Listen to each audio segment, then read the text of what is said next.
Good evening, everybody. Hope all is well with everybody. The lacrosse season is going to start at mid-swing here pretty soon, as much as people can play. The Division I is ongoing pretty heavily. So far with some successes that hasn't caused any delays or really bans on the season so far. So all good on that end. Tonight, we're going to have a split session. Tommy Abbott's going to talk about a little bit about the dive clarifications. I've received many emails and videos of the dive plays, or not the dive plays, the crease plays, I should say, this week. So I think it's good that Tommy comes on and clarifies some of those plays around the crease for us. It definitely needs to be done so we're more consistent. So that's a welcome addition tonight. And then we're going to turn over to Rob Gross for You Make the Call. I will say it's going to be interactive. All right, so be prepared to do a little interactive stuff tonight. We're going to show the clips 3 times. And then we're going to actually put a voting poll out there. So all can go ahead and vote on what you think the call is going to be or should be. And then Rob will come back and answer to the best of his ability and the rest of our abilities on the phone, since we reviewed them, what the call should be. All right, so without further ado, I'm going to turn it over to Tommy Abbott. And Tommy, go ahead and talk about the crease, our favorite subject. Favorite subject is right, Tommy. Obviously, as Tommy said, we had some situations over the last couple of weeks that have created some raised eyebrows and potential confusion among coaches and officials who've seen some of these plays. So the rules committee got together. We had a meeting today on a couple of items. One of them was this particular play, these plays with the crease area. So the rules committee has a specific set of rules that they wanted to follow. Brian and I were in those committee meetings. We did the crease presentation a couple weeks ago, but these clips are again, the 3 I'm going to show you were reviewed today with the committee, and they have a specific way in which they want them called. The design was to, if you guys can remember, kind of eliminated a lot of the stuff that we had previously. There's no conversation of grounded players. There's parts that used to be in the book about an offensive player landing in the goal mouth. It was an automatic foul. It's important to get into the rule book, and we're going to talk about a couple of those things when we run through these clips. So, and again, when we show these clips, there's no intention of embarrassing anybody or trying to show up somebody. These are all teaching clips that we need to know that are there for our purpose and to make sure that we all get on the same page. And they're for training purposes only. So hopefully after we review these 3 clips, and I know Rob has a few in his presentation as well, that hopefully we'll be able to make the transition into what the committee wants for the dive play or for crease plays. So Charlie, if you can start clip number 1 here for us.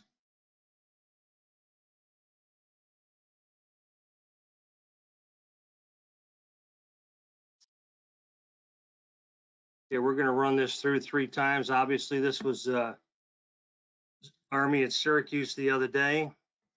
It's a situation where a player is coming down hard from the side. The Army player is coming hard from the side. Now, the key here is we've talked about it. I've talked about it for years, about recognizing the situation that you're in to be able to anticipate the next play that you have to get yourself involved with. The referees do a good job in their positioning here because this was a fast break with 5 seconds left in the quarter. So we have a play here where Army's going down. There's 5 seconds to go. There's one thing that player has on his mind. He's going to the hoop. He's going to try and score. So in this play, the lead official does not have a flag. The player might have got bumped a little bit by 41, but the trailhead or the single has nothing originally. The lead has nothing originally. What we have on this play is an offensive player going to the cage, who dives and lands in the goal mouth. If this play happens and you have no flags, point to the crease and clear the ball. It's simple. Remember that an offensive player, in order to get a foul this year, has to have direct and deliberate contact with the goaltender. Rule 421D. Basically has to initiate direct or deliberate contact with the goalie. That wasn't the case in this play. So we've talked about it. Brian and I agreed. Most of the folks, when this play happened, it lit up on my phone. We talked about it. Sometimes you can get away with doing nothing. It's a whole lot better than trying to do something. So in this play, really, you didn't get pushed that much. You got no flag. Player embellished it from Army, dove, landed in the goal mouth. Simple crease violation. Point to the ground and clear the ball. So if that play happens to you like that, that's what we need. Go to clip number 2.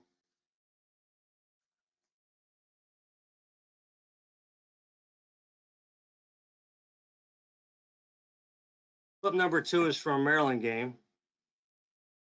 And what we've got here, according to the committee, is an offensive player coming in from the goal line extended, which is the angle that we really don't, the committee doesn't want the offensive players to go there. Coach Tillman is on the committee. This is his player making this dodge. He agreed with us today that he has to teach his players to not take that angle. In this play, it's pretty clear. The offensive guy took a really bad angle. He did get bumped from behind because that's what the defense had to do in that case. And here we've got 30 seconds on the player on defense and a minute on the offensive player for direct and deliberate contact with the goalie. So this is different than the first play. This is the angle that we really want to make sure, the committee really wants to make sure offensive players do not take when they're driving to the cage. So this is the way we're going to call that play. The third one is a clip from Loyola, Virginia.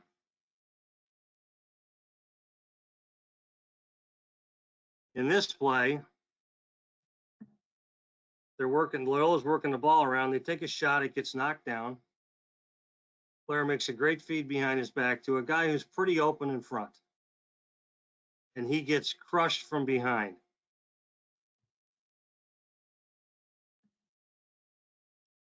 What we're talking about here is we have to make a decision as a referee on this play, whether or not this play is momentum that takes us into the crease, because that's the way the rule reads, or whether it's a late hit. If the offensive player lands in the goal crease and the ball goes in, we can count the goal. But the way the rule reads, they want the goal mouth to be a hard line, even in this play. This play has to be adjudicated with at least a 1-minute foul on the defender for that hit right there, maybe 2. And in our opinion, Brian and I talked about this, if a goal is scored and you're taking a goal away, this has to be a multiple minute foul. Now, I've had some conversation with the guys who were on this game, and we said that we probably should count this goal. And in years past, we would. If the player on offense lands in the crease and not the goal mouth, we can count the goal. If the player on offense lands in the goal mouth, we cannot. That's the committee's ruling. But in any case, we are going to give this a personal foul of some sort. If the goal doesn't count, it's multiple minute. If the goal does count, we're going to say it's a dead ball foul, and there's no face-off. So, long story short, if you feel it is a dead ball foul, then you can count the goal. If this is a hair later than what it is, most of these plays are going to happen probably bang, bang. But that player on defense coming to eliminate that guy in front when he did nothing wrong except catch the ball, that's a multiple minute foul. It's a hit from the rear and lock him in. If he hits him high, you can call targeting. You can call illegal body check, but lock him in. And that's how the committee wants those called. So on those 3 plays, that's how we're going to deal with it from now on. I want to end with just one comment about face-offs. The committee made some face-off comments today. The face-off has been really good, excellent. It's what they want to see happen. Remember, as the single, you put the ball on the ground, you back away, you command down, they go down, you come back in and take a look from above. We don't want the officials who are conducting the face-off to bend over or put their hands on the players or the sticks at any point in time, or to hover over the top of them. You look from above. If they're good, you back out. You say set, back out, and blow the whistle. Outside of that, the face-offs are what the committee loves. So with that, I'm going to turn it over to Robbie and let him do his presentation on hits. Thank you, Tom. And thank you to NILOA for this opportunity. We're going to be talking about the majority of the clips are potential high hits. You'll make the call. And I also need to thank Charlie Obermeyer. Once I did find the clips, he is the guy who put them all together and put these in a usable form for tonight's discussion. Before we get to the video, I know that everybody has, in their pregame, you discuss high hits and you discuss the administration, but just thought we would share a few ideas that you can discuss in your pregame if you don't already. The first thing is that, for contact that could be considered a non-releasable foul, talk to the nearest official before you relay the foul. We know that this is also true when there's only one flag. There are a couple of reasons for this. Your partner obviously has a different angle and a different perspective, and between the two of you, you can help put the picture together, and you can confirm through the discussion. There are situations where we know the partner may not be able to help at all, and we know that body language is important in these situations. If I'm on the game with you and I didn't get a good look at it, and you came up to me and said, Rob, I think I've got to go with a 1 minute non-releasable, and I didn't see it, or I didn't get a great look at it, I'm just going to nod my head and say, I'm going with you. And what this does is this, we know that in these situations, there's always one unhappy coach. One coach thinks he should be locked in, or one coach thinks that he shouldn't be locked in. Well, we now have our answer. Coach, we talked about it. We have the same thing. So that's a way to manage these situations. Some things to consider when you're discussing a potential non-releasable foul. Did it start low and then finish high? That's one kind of foul where I think the discussion comes in, where should we lock him in for 1? Should we lock him in for 2? But when the contact's directly to the head or neck area, this is the situation where I believe multiple minute fouls start to enter the discussion. And then some other things to consider, the degree of force, the distance traveled, did the player leave his feet to deliver that check? These are all things that compound, and all 3 of these things can be discussed on a single play. One of the things that I tell my crew if I'm the R in a game, and I actually say it when I'm not the R, if you see a hit near me and it's definitely a high hit and I don't throw a flag, I'm not passing on it. I missed it. Go ahead and throw a flag if you're 100% in that situation. We always say let each other live and die with our technical fouls and with our judgment calls, but never pass on head or neck contact. We need to make sure somebody on the crew gets that. So there is a situation where a guy gets screened and just doesn't get a good look at it. Partner needs to come in and help him out in that situation. For me, that's not fishing. That's saving the crew. So those are some ideas for pre-game discussion when it comes to high hits and the administration of those penalties. As far as the you make the call scenarios, we did this in Baltimore in 2019. Charlie and I did, and I think it was well received. And one of the things I enjoyed about it was that we had 300 conversations going on while the video was playing.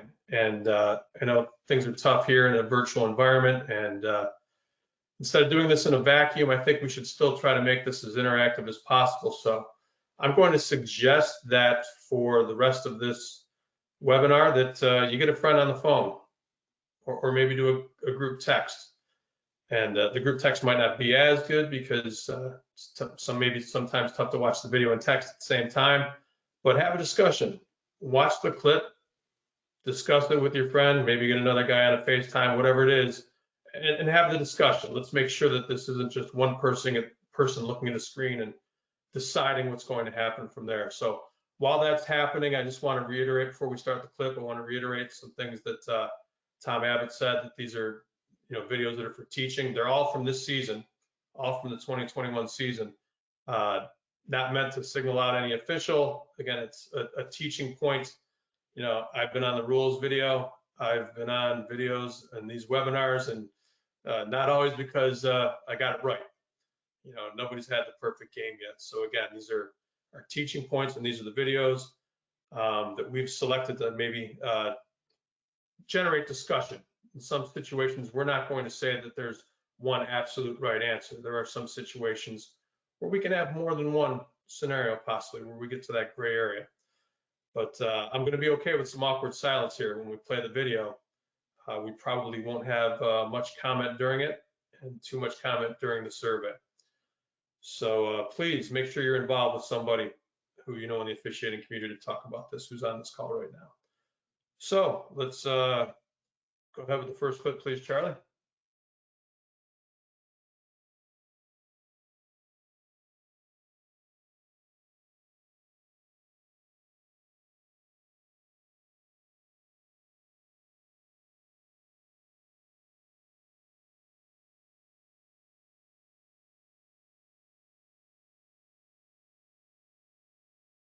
So there are your choices, and we should be able to see live results as we go.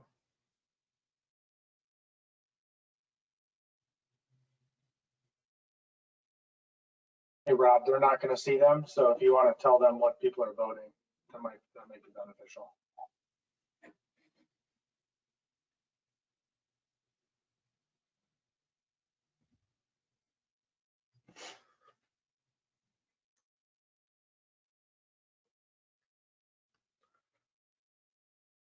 Charlie, I'm not able to see the results right now. Okay, well, then I'll tell people. 45% right now say 1 minute legal body check, non-releasable foul. Option B, 28% say 2 minutes. And then we got about 63%, 65%. So let me know when you want to close her up.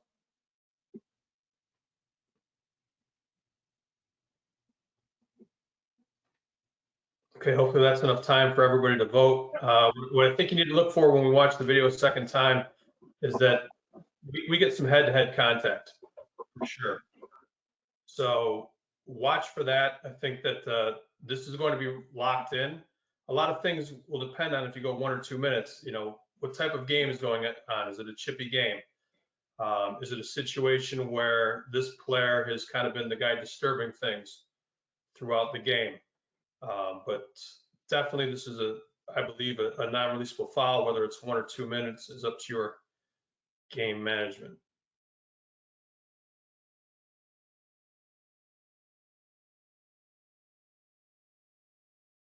You can kind of see the head-to-head contact there, and he also kind of leads through with his elbow at the end.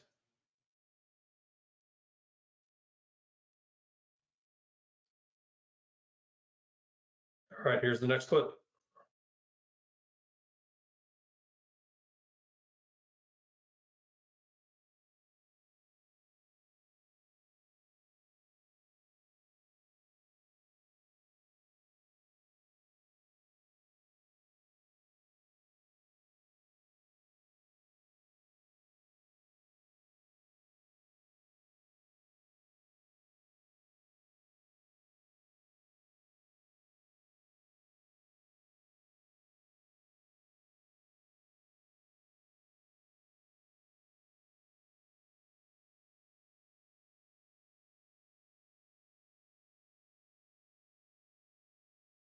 Hopefully you've had a chance to discuss this with somebody. And here comes the poll.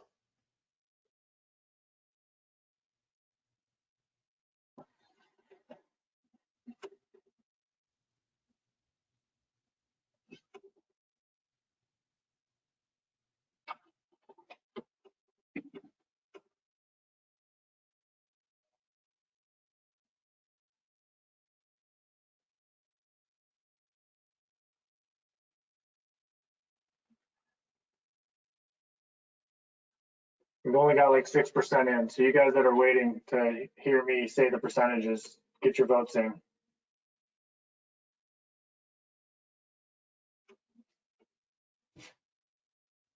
Charlie, I want to jump in here. Yep. We have a typo on one of the options for no goal, 2-minute unsportsmanlike conduct on white. That should just be red ball, not red ball in the alley.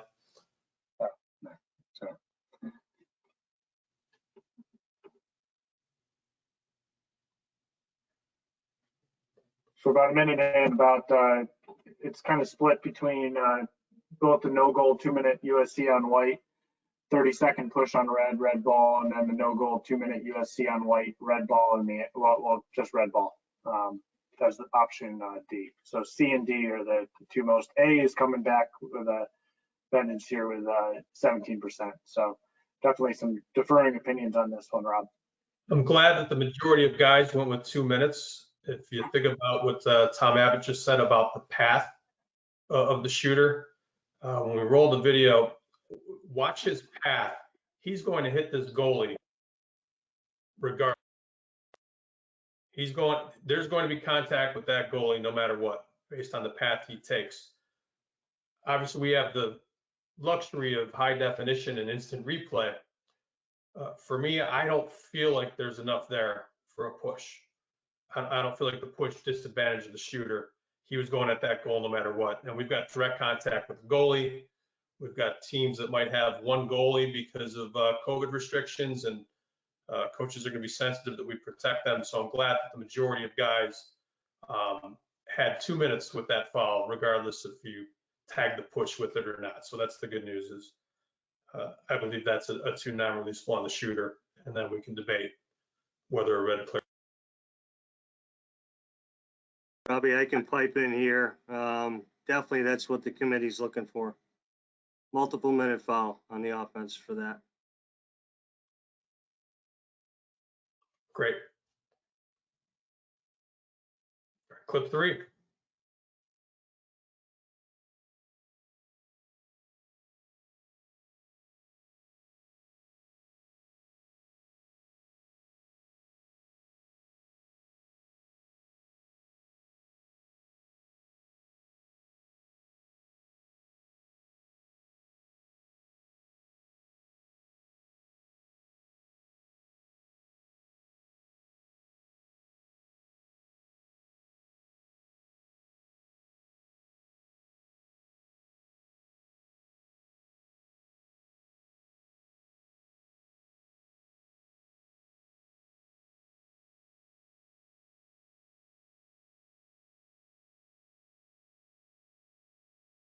Sure, there's some discussion going on right now.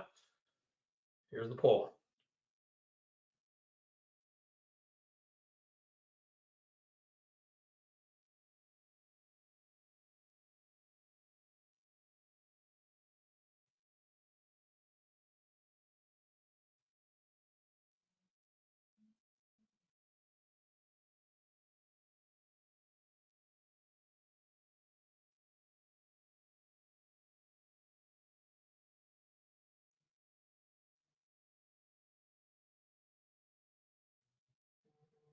Charlie, we don't see the poll.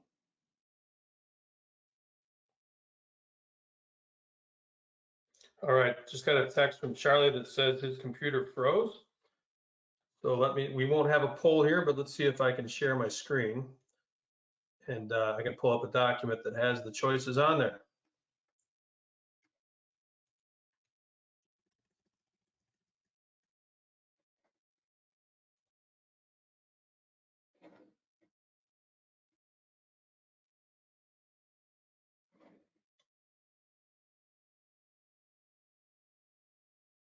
And I can't be made presenter without Charlie's computer. So here are your choices. 2-minute illegal body check, non-releasable foul. 2-minute illegal body check. I'm back. Okay. Well, are you back, Charlie? Yeah, I'm back. Sorry, guys. All right, there we go.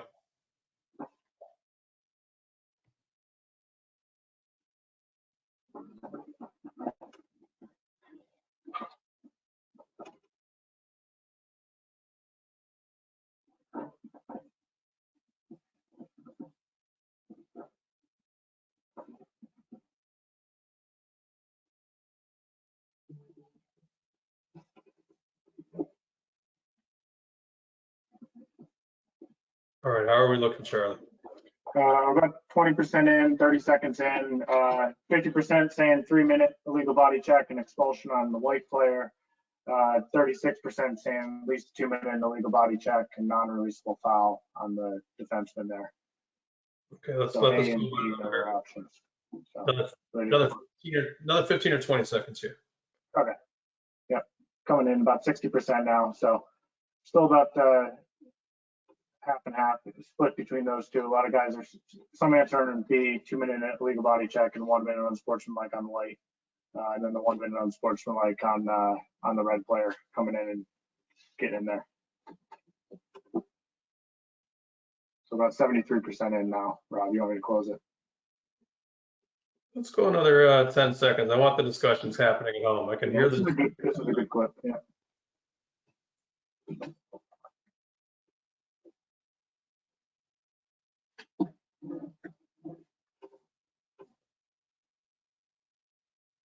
So here's the question I have for your discussion. If this is not an expulsion foul, then what does it look like? Watch for that direct contact when he throws the elbow. It's almost like he punches him in the head. From a management standpoint, I feel like you don't really have a need to take the other guys for the kind of the extracurriculars that happen after the initial contact. I think we need to worry about this big one. So let's watch it one more time. Direct to the head, gives him the flipper in the elbow. All these things that happen after the fact, from a teaching standpoint, as officials, we need to get in there. We need to get in there and give a presence. Obviously, with COVID, you have to officiate to your comfort level. But as soon as this hit happens, we have to come running in, gangbusters, make sure they know we're there. And some of these other things that happen might not happen or happen as much. But in my mind, from a management standpoint, let's get the big hit. Let's get him out of the game. Personally, I believe this has to be an expulsion foul.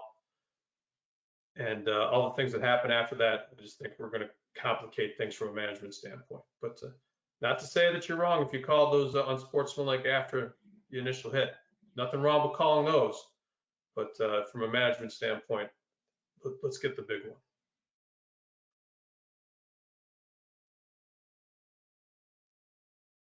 All right, ready for clip 4? Yep, let's go.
There's your poll.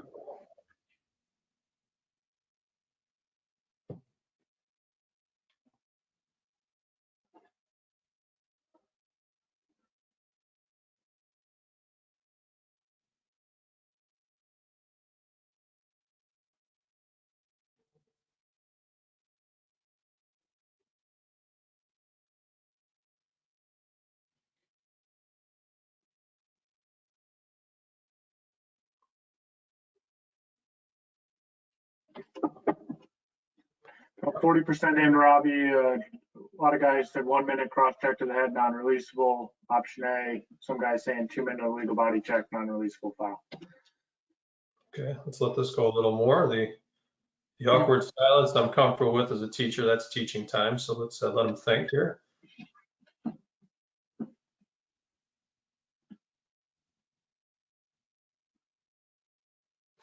Where are we from a percentage standpoint, Charlie? About 72%. So we got 57% saying contact to the head, non-releasable, 25% saying 2 minute, and about 10% saying 1 minute, just a 1 minute cross check.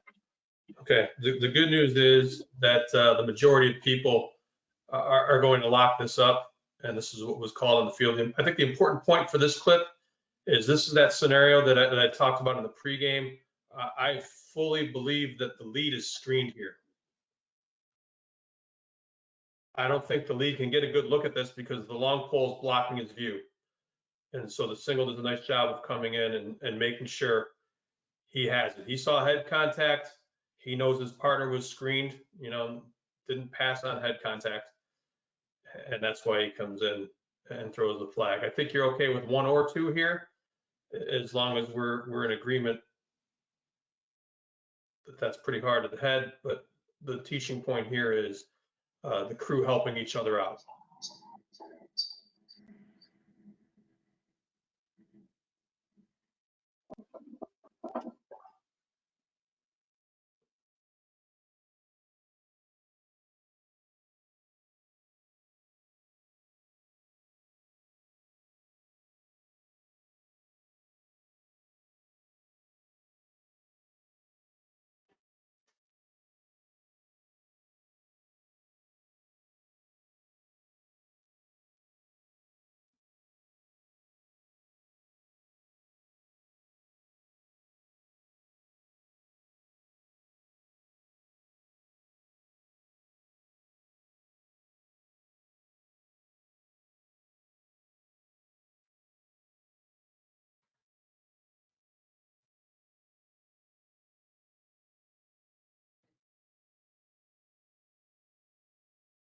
All right, have your discussions.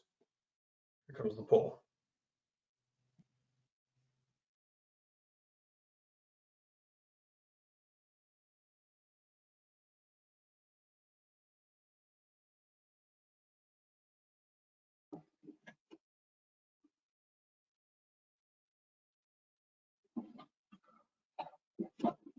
Robbie, this is Tom Abbott again. I just want to make the point that what we got a little bit to look at here and talk about amongst ourselves. All of us on this call went through these earlier today, and presentations here are great. Targeting is a major part of our sport. In football, they have review for this. Obviously in lacrosse, we don't, and it's all about angles. A lot of what Robbie just said is angles. Getting to the best spot to view what you need to view, and being able to make the call from the best vantage points you can.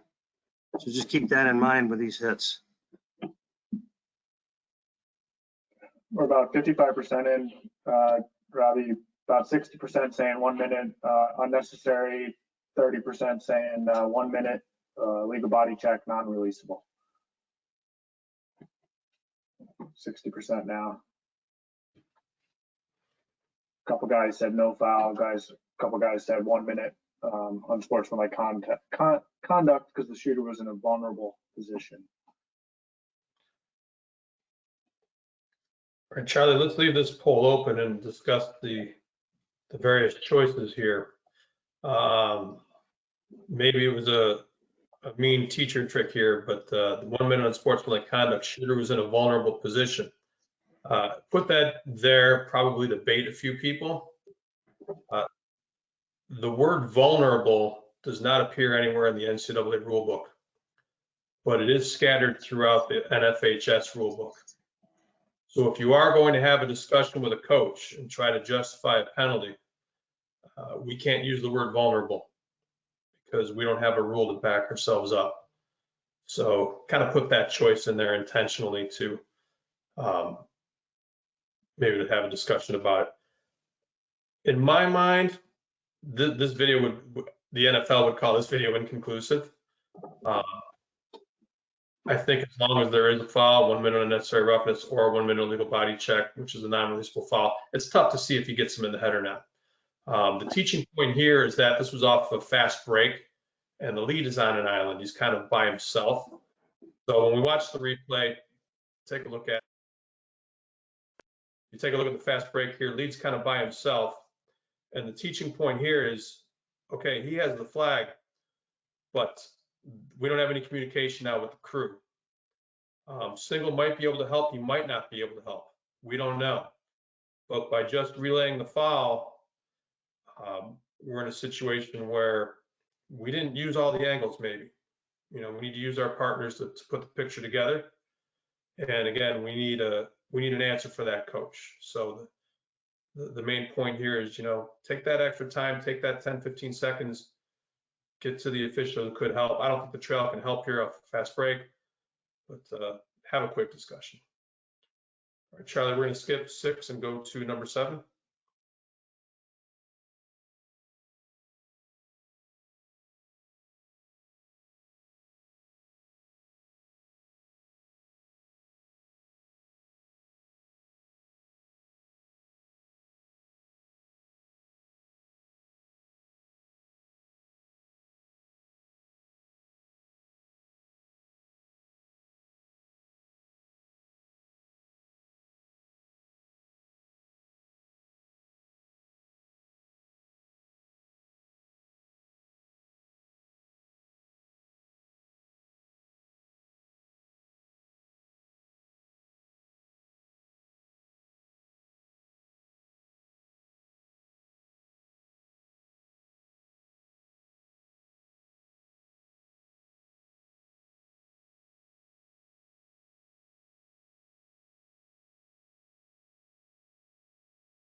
All right, hopefully you had enough of a look at that. Here are your choices.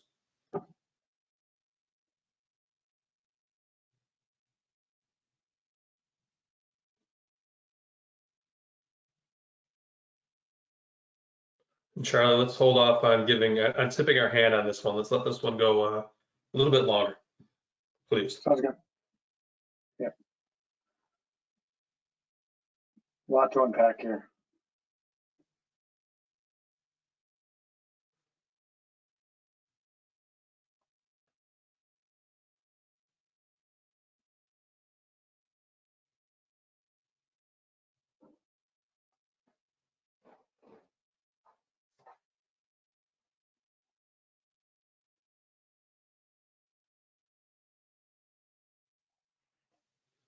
Charlie, where are we from a percentage standpoint?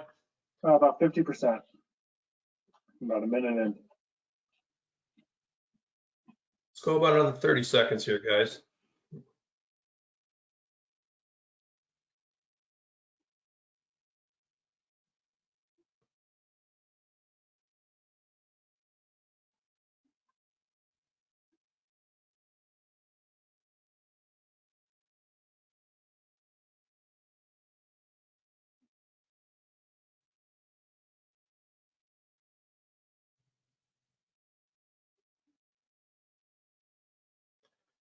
All right, before we go to the percentages, I hope if you are having a discussion with somebody that's probably a lively one. I know when the 5 of us watched this clip this afternoon, we had quite a bit to say about it and quite a lot of discussion.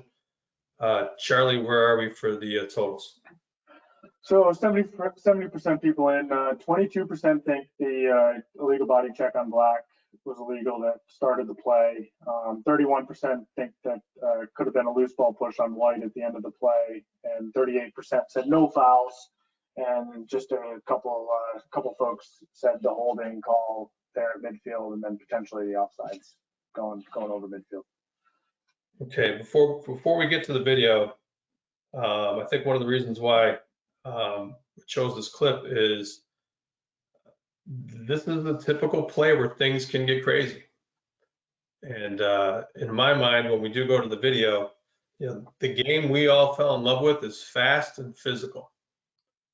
And we need to make sure that the physicality stays in the game. I love this hit at the start of this clip. It looks legal from the bird's eye view, and you know, a big hit isn't automatically a penalty. So let's take a look at it here.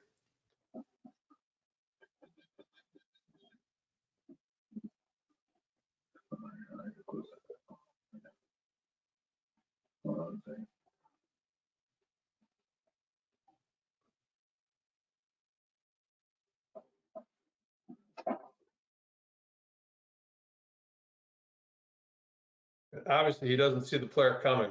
I think this kid does a nice job of restraining and not cleaning this kid up. Just trying to displace him from the ball.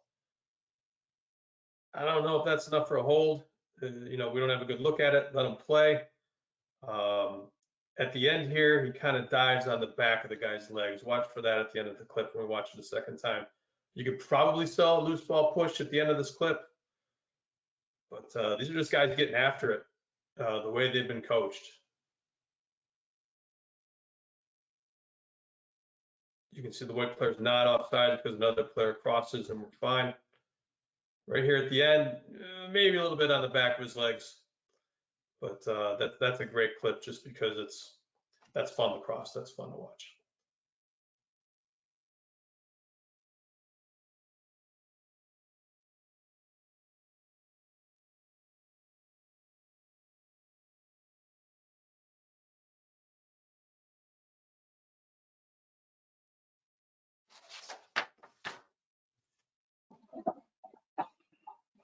Okay, I'd like to thank everybody for their patience and for your participation tonight. Hopefully you're able to get something out of it. And if nothing else, you're able to talk to a fellow official and catch up with him and talk lacrosse like we used to before we all were quarantined. So thank you again to NILOA for this opportunity. Good luck this season. Stay safe. All right. I'd like to thank Rob for his work and his effort on this presentation. I thought he did an excellent job. And Tommy, thanks for coming on to clarify some of those ungodly crease calls that we deal with game in, day in, game out. So next week, Walt Munsey will be talking about referee position. So I hope everybody joins in for that. So next week, again, Walt Munsey in the referee position. Thanks, everybody, and we'll talk to you again next week. Thanks.